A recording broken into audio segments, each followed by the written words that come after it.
C'est sur ces pentes volcaniques, dans ce climat chaud et humide, que pousse l'un des fruits les plus appréciés de France, la banane. Sa culture se pratique partout dans le monde sous les tropiques, mais pour Guy Martin, l'une des meilleures variétés provient des Antilles françaises.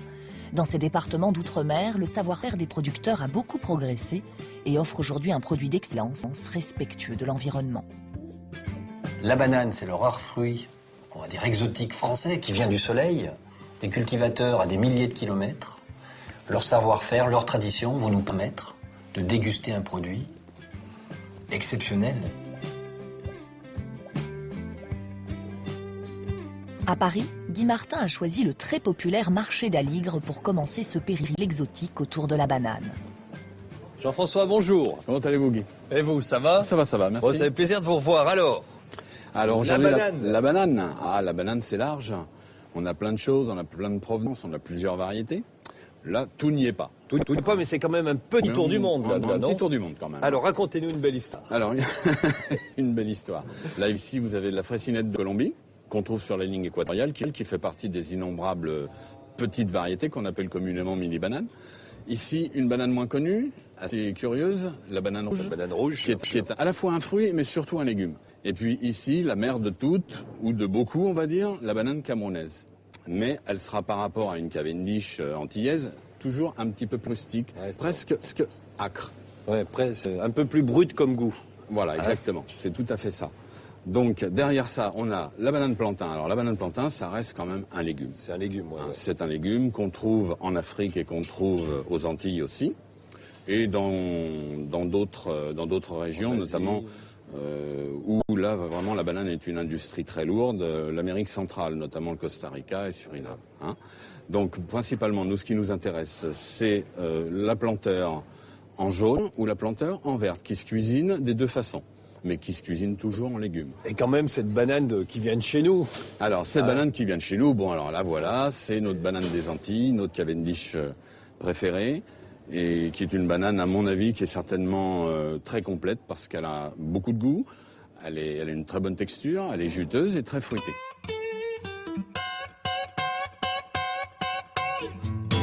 À 7000 km de Paris, bordé par les eaux chaudes de l'océan Atlantique et de la mer des Caraïbes, un décor paradisiaque que celui des Antilles françaises.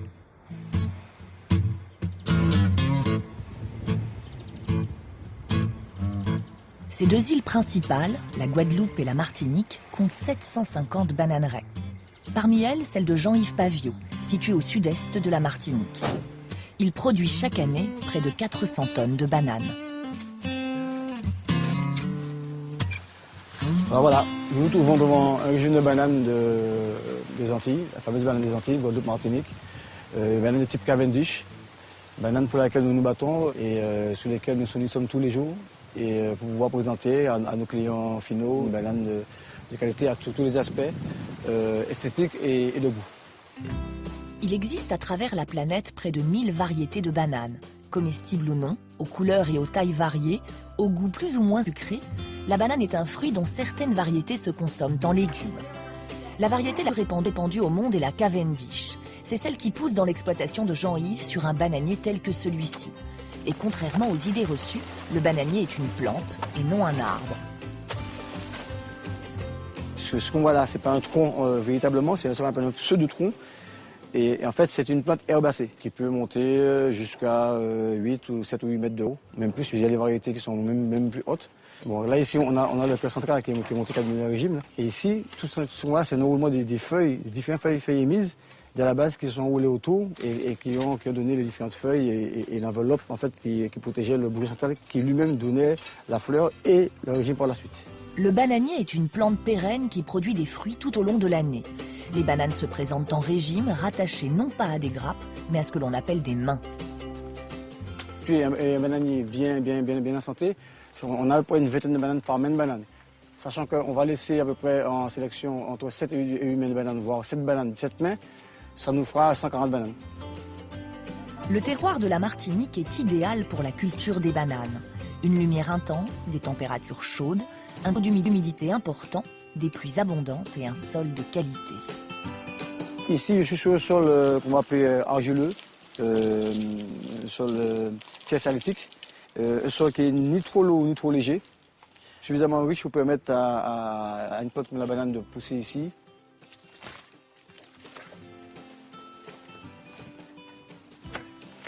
On laisse celui-là, on va regarder ça, tu vois, il y a un petit ici, il faut enlever là aussi.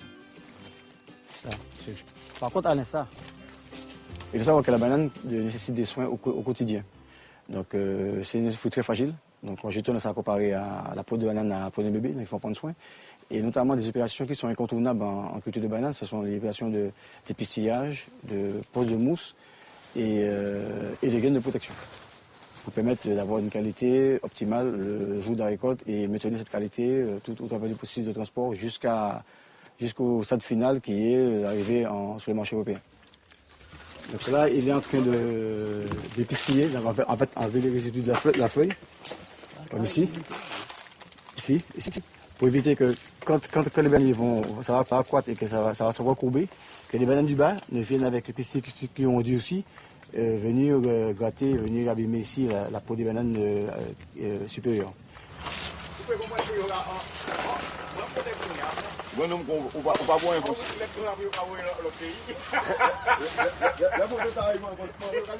Ça fait plus de 20 ans que je cultive de la banane. Mon père était agriculteur, il a pris sa retraite. Et puis on est issu de famille d'agriculteurs, hein. Mon père, les frères, les cousins, enfin toute la famille. C'est une passion. Tous ceux qui travaillent les métiers de la terre, ils ont ça dans le sang, ils ont ça dans les tripes, dans les mains. Le matin, j'ai un rituel où je mange 2 ou 3 bananes, soit en commençant le travail, soit un petit peu après. Mais il n'y a pas un jour où je ne fais pas une banane. Le bananier est une plante très sensible aux attaques d'insectes comme les charançons ou encore à celle de la cercosporiose. Ça, c'est une feuille malade. Voilà les effets de la cercosporiose, qui sont deux maladies qui attaquent les feuilles des bananiers et qui sont occasionnés par un champignon qui va venir coloniser les feuilles et détruire les feuilles et limiter la croissance du bananier. Il faut donc constamment nettoyer la plante à coups de machette plutôt que de pesticides.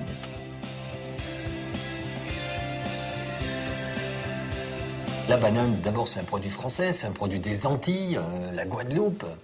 Et surtout, ces paysans, ces cultivateurs qui sont dans une démarche qualitative, une culture raisonnée. Et au milieu de ce champ de bananes mondial, il y a une résistance et il y a une évolution. Et c'est ça qui est vraiment intéressant. Au-delà du goût, c'est tout ce travail qui est fait pour cette culture raisonnée, pour que le produit soit le plus sain possible. En 15 ans, les planteurs antillais ont réduit leur usage des pesticides de 70%. Impossible de les abandonner totalement, mais la filière produit désormais une banane durable. Sur l'exploitation de Jean-Yves, la récolte du jour va subir un contrôle qualité. Alors, il est primordial au moment de la sélection et de la découpe de vérifier tous les critères de qualité qui correspondent, notamment le critère de grade et de longueur, des calibres, parce qu'en fait, il y a un cahier des charges bien précis pour chaque catégorie et ce cahier des charges, il faut le respecter à la lettre. Voilà. Par exemple, là, tu vois, c'est un but caractéristique d'une banane qui est un petit peu ce qu'on appelle avancée de la jargon. Voilà. Là, comme on voit. La banane se fendit sur pratiquement toute sa longueur, avec un bruit de craquement. Donc ça c'est un premier test. Le deuxième test, je l'écarte là, si je coupe. Normalement, il y a très peu de sève qui s'écoule, la tige s'écoule. Et voilà. Donc elle va arriver en surmaturité très vite. Là, tu vois, là j'ai pas quand je fais le test du couteau, j'ai pas une banane qui se fendit et qui donne un bruit caractéristique, un craquement en fait. Conformes aux exigences du cahier des charges, les bananes peuvent maintenant être conditionnées. Elles plongent d'abord dans un bac de lavage, puis elles seront calibrées, triées et étiquetées. La banane doit être récoltée verte, expédiée verte et arrivée verte. Sachant qu'il y a des professionnels pour cela en Europe et d'autres pays du monde, qui s'appellent des mûristes, qui sont chargés de faire mûrir la banane. Donc de la faire passer du stade vert au stade jaune. Pour supporter le voyage, il faut refroidir le fruit et ralentir ainsi le processus de maturation. Ainsi, les bananes arriveront-elles juste jaunes sur nos étals. Pour vous, la meilleure saison, c'est quand? Parce qu'on en trouve quand même toute l'année. Voilà, tout à fait. On en trouve toute l'année avec des pics de production d'ailleurs, qui sont en ce moment, janvier, février. Et un pic un petit peu moins élevé qui serait septembre-octobre. En dehors de ça, il y a de la banane toute l'année. Et pratiquement dans le monde entier. Tous les Antilles produisent de la banane tout au long de l'année. Et après, nous avons des pics de consommation. C'est vrai que c'est un fruit qui est beaucoup plus charnu, beaucoup plus épais, qui se mange beaucoup plus l'hiver. Chargé en potassium, magnésium, vitamine C, vitamine B et consorts. Donc automatiquement, c'est un fruit qu'on va trouver plutôt l'hiver. C'est pas un fruit qui met en crudité et qui va être mangé comme une fraise ou une pêche l'été. Ouais. Voilà. C'est plutôt un fruit d'hiver. Et d'ailleurs, elle est en qualité optimum l'hiver. Comment choisir une bonne banane? Est-ce que celle-là, elle est mûre à souhait? Alors, tout dépend des goûts. Voilà. Personnellement, pour moi, il manque encore un ton de maturité. C'est-à-dire que pour que la banane soit consommée et que vous ayez une saveur optimum, il faut que sur toute sa surface, elle soit parfaitement jaune. Même pas sans ces petites marques vertes à la base. Ni du pédoncule, ni de la fleur. Ni de la fleur. Voilà. Alors donc, elle doit être tigrée. Alors, tigrée, évidemment, ça c'est une phase encore différente. On est à peu près à au moins 4 ou 5 jours à 20 degrés là, pour l'avoir tigrée. Et alors, ce qui va se passer à ce moment-là, c'est que l'amidon se dilatant dans la banane, ça va la rendre beaucoup plus douce, mais ça va la rendre aussi beaucoup plus forte en parfum et beaucoup plus agréable à manger. Maintenant, il est bien évident que l'aspect tigré déplaît surtout aux plus jeunes. Ouais, c'est ça, c'est toujours pareil. Mais il faut surtout pas qu'elle soit passée au froid. À éviter fortement de fortement. mettre dans les Ne réfrigérateurs. jamais mettre la banane au réfrigérateur. Ouais, ouais. D'une part, vous n'arrêterez pas l'évolution, et d'autre part, vous allez l'oxyder, et c'est vraiment très désagréable à manger. Achetez vos bananes vertes, faites mûrir vous-même, tout doucement, tranquillement, avec une bonne qualité de banane, Martinique, Guadeloupe, ou même Cameroun, si vous préférez une banane un peu plus rustique. Mais laissez vos bananes mûrir, ça se travaille, et ça se travaille très facilement. En plus, dans une corbeille de fruits, c'est tellement joli. En plus, c'est tellement joli. Hein, c'est Regardez, tellement joli, on ouais. a 3 C'est variétés, vrai, là. c'est vrai, c'est un vrai bouquet de fleurs.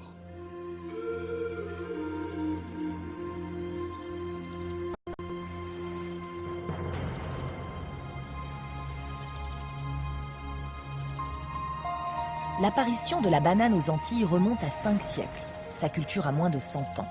Mais ce fruit est consommé par les hommes depuis près de 7000 ans. C'est en Asie du Sud-Est, en Nouvelle-Guinée, que l'on a retrouvé les premières traces de sa culture. C'est exactement un voyage extraordinaire qui a commencé il y a très longtemps de ça en Asie du Sud-Est. Une grande traversée donc de plusieurs continents, donc le continent ensuite africain.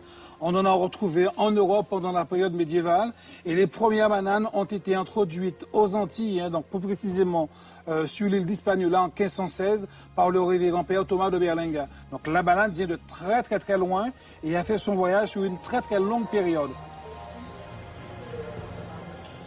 Ce qu'il faut aussi retenir, c'est que les bananes, avant tout, étaient d'abord consommées donc, par les populations locales et plus tard aussi donc, par les esclaves qui travaillaient dans les champs de canne à sucre. Et la culture commerciale de la banane a commencé à Martinique et en Guadeloupe il y a environ un siècle de cela.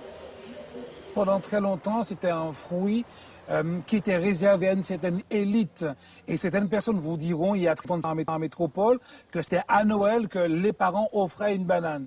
Et progressivement, quand les cultures se sont intensifiées en Martinique, la banane est devenue un fruit, donc un fruit courant, quelque chose que l'on mange assez régulièrement et que l'on trouve très facilement.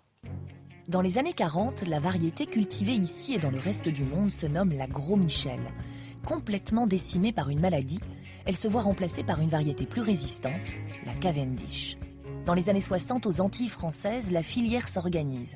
Des structures de commercialisation apparaissent, mais il faut attendre 2003 pour qu'un label unique caractérise cette banane de Guadeloupe et de Martinique.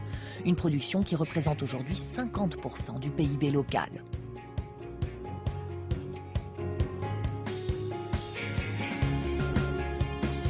À Paris, Guy Martin va rencontrer à présent un mûrisseur au fruitier de Montmartre. Philippe, bonjour. Bonjour Guy.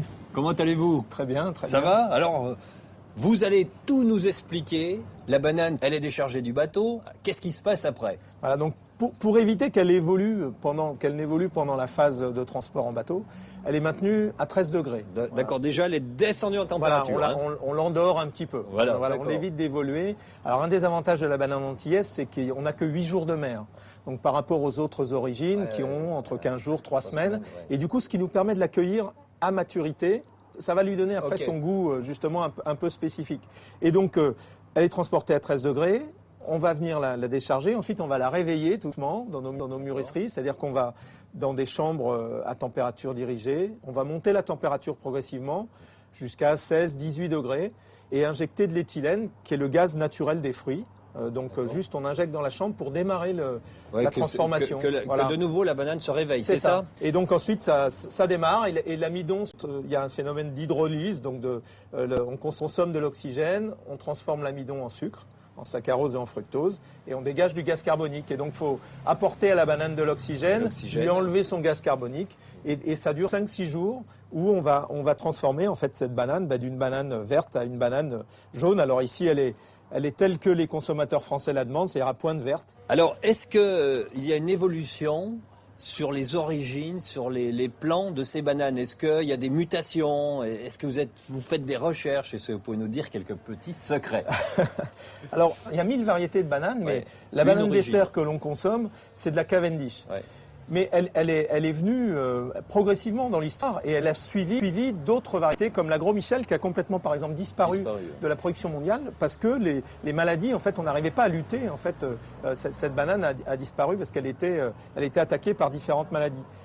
Malheureusement, la Cavendish, comme c'est une seule et même variété dans le monde entier, c'est pareil, on commence à avoir une sensibilité à un certain nombre de maladies dans le monde entier. On est confronté un peu au même problème, c'est-à-dire qu'on a des fragilités qui se créent peu à peu sur cette variété, qui est une variété stérile, c'est-à-dire qu'on ne peut pas la reproduire. Les bananiers, c'est des plantes, c'est de l'herbe, et donc ils poussent en permanence. On n'a pas besoin de... C'est pas sexué comme reproduction. Donc on travaille sur des nouvelles variétés. Ce qui est difficile parce qu'on est obligé de remonter aux grands-parentaux, arrière-grands-parentaux. On va rechercher des vieilles variétés aux Comores et avec le CIRAD, donc, qui est l'organisme de recherche français qui travaille en culture tropicale, on a la première plateforme mondiale de sélection variétale où on fait, par exemple, l'an dernier, on a fait 1500 hybrides de bananes différents. Sur les 1500, on en a sorti 10 qui ressemblaient à de la banane à peu près, voilà. Et sur les 10, on a retenu une qui pouvait à peu près convenir à nos marchés, mais le problème c'est qu'on est obligé de la mûrir différemment, donc on est en train de redéfinir des protocoles de mûrissage. Donc c'est un travail très long. C'est un vrai pari aussi pour les cultivateurs de se dire on arrête ce qui marche, même si rien n'est parfait. C'est ça. C'est quand même un peu l'inconnu. C'est un peu l'inconnu et il faut que le consommateur sur un fruit comme ça, qui est très typé, où le consommateur attend un goût, la banane, tout le monde sait ce que c'est qu'un goût de banane. Là, on ne doit pas le perturber, on ne doit pas avoir quelque chose qui ressemble à la banane et qui a un goût d'autre chose. Et donc on retrouver quand même les grandes caractéristiques gustatives de la Cavendish, ses facilités en termes de logistique, puisque c'est une banane qui s'abîme assez peu de transport. On a par exemple des variétés qui sont très très belles et très très bonnes, mais qui ne voyagent pas. Elles se marquent tout de suite. On a des bananes qui ont des grosses taches noires et le consommateur n'est pas prêt forcément à accepter ça. C'est un vrai pari quant à l'avenir. C'est ça. Mais bon, ça vaut tellement le coup aussi. C'est formidable. Voilà, c'est tout le travail que les producteurs de Guadeloupe et Martinique, le défi qu'on est prêt à relever. La France, elle est leader. Il y a une vraie démarche. Il y a un cahier des charges qui est le plus important, le plus draconien de toute l'Europe. Et là, félicitations, parce que c'est une démarche de nos amis antillais et guadeloupéens, des Antilles. C'est une vraie démarche qu'ils ont eue pour dire on est l'exception. C'est l'exception française d'un produit hors norme.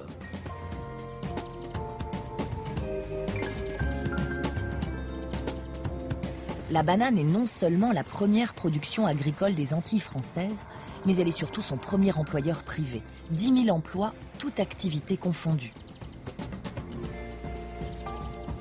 Elle représente par ailleurs 75% des échanges commerciaux entre ces deux départements d'outre-mer et la métropole.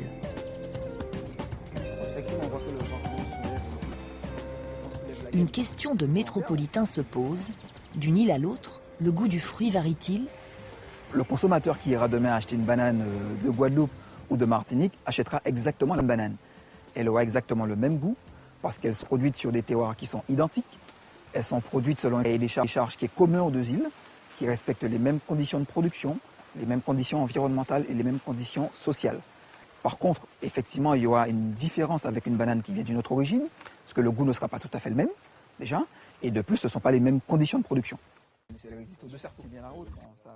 Alors, si on regarde que sur l'Europe, la banane en Europe, c'est 2,5 millions de tonnes, et la banane de Guadeloupe et Martinique, c'est 270 000 tonnes, en fait. Donc, c'est vrai que c'est une production qui n'est pas du tout énorme au niveau mondial. C'est une banane, justement, qui est différente parce que les conditions dans lesquelles elles sont produites sont exemplaires. Et c'est un engagement justement de ces 700 producteurs, de ces 6000 salariés, et qui fait qu'aujourd'hui que nous sommes fiers de cette banane. La banane de Guadeloupe et de Martinique fait figure de petits poussés parmi les géants tels que l'Inde, la Chine ou l'Équateur. Déjà dans les années 92, le point zéro de l'Amérique du Sud, arrivé France, était à 3 francs 50. Celle de l'Afrique à 4 francs 20 et nous à 5 francs 80. Donc déjà, vous voyez la dynamique d'Amérique du Sud comme elle est puissante. Donc nous, on arrive à exister par rapport à la qualité, au développement durable et à la saveur de nos fruits.